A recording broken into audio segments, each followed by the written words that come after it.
One of the most difficult parts about this whole project for me has been to try to figure out what to show you guys first. And I'm just going to start with what I think is the most important. I was invited to a habitation in North Carolina by the Squatch Watchers, who have their own channel on YouTube.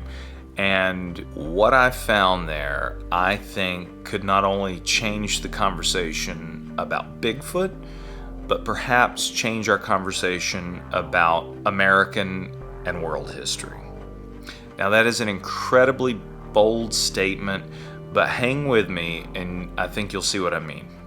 In response to some gifting areas, these beings left out stones that had been worked. And here is an example. This is an area that the Squatch Watchers had a lot of activity. And I will put a link to one of their videos below of this same area where they had a Bigfoot encounter, and just feet away from this picture that I'm showing you, they were actually able to cast a Bigfoot print. They said that that stone that's in the tree was placed there about 6 months before I got there in October of 2022. So it had been there for a while.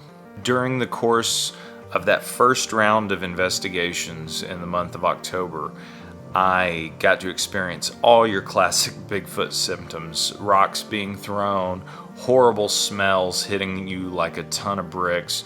I do smell that. What time of the night was this? So How would you describe it? It smells like a wet dog or a wet horse. Yeah. Oh, I smell it. I kid you not, I saw and experienced some insane stuff out there. But I didn't really get curious about these rocks until my last day out there in October. I ended up taking that one home, and right before I left, I found this stump. These 3 rocks had been there for a while as well. The larger of the bunch even had a little moss growing on it, so it had been there for a while. But those were placed fairly close to another gifting area. So I think maybe those are in response to gifts as well. But they had all been carved and I think represent effigies and tools. And I didn't realize that until I got home and started to examine that first stone. And then I realized it really did appear to be cut. At first I thought maybe it was an axe head or something, but now I think it was something much more significant. Because I realized that we were looking at potentially carved artifacts, I started to explore that area more, and the property owner was gracious enough to allow me to come back there several months afterwards to continue my investigation. Because by this point, I was hooked. I was becoming obsessed, to be frank. And so I kept going out there and kept looking for more things and found a lot more. A friend of mine journeyed with me out there and we found a lot of stuff. But this one in particular, I found with Taylor Cook of the Squatch Watchers a month or 2 after finding those initial stones. And this, I believe, is the most important of the find. This one, I think, explains what it is that we're actually looking at here. And I'm going to go out on a limb and say I think this may be a representation of Quetzalcoatl, and I have an entire video breaking down why I think that is. So check that one out. But in the meantime, let me go ahead and show you some other things. So we found a lot of stuff. A lot of carved effigies, a lot of bird effigies, artifacts, and hand tools.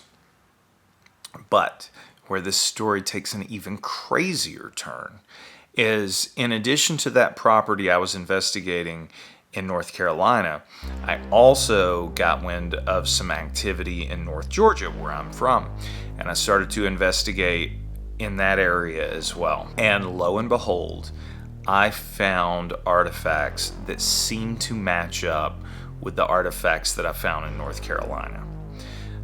These 2 in particular, I think the similarity is incredibly striking.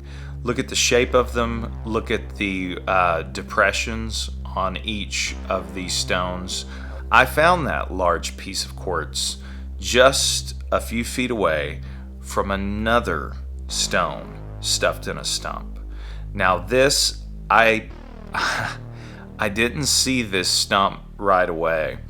I noticed some stick structures that seemed to remind me of what I was experiencing in North Carolina. So this is interesting. That's that X formation and the bent tree. And as you come down this path, you come to the stump. There's this little guy nestled in it.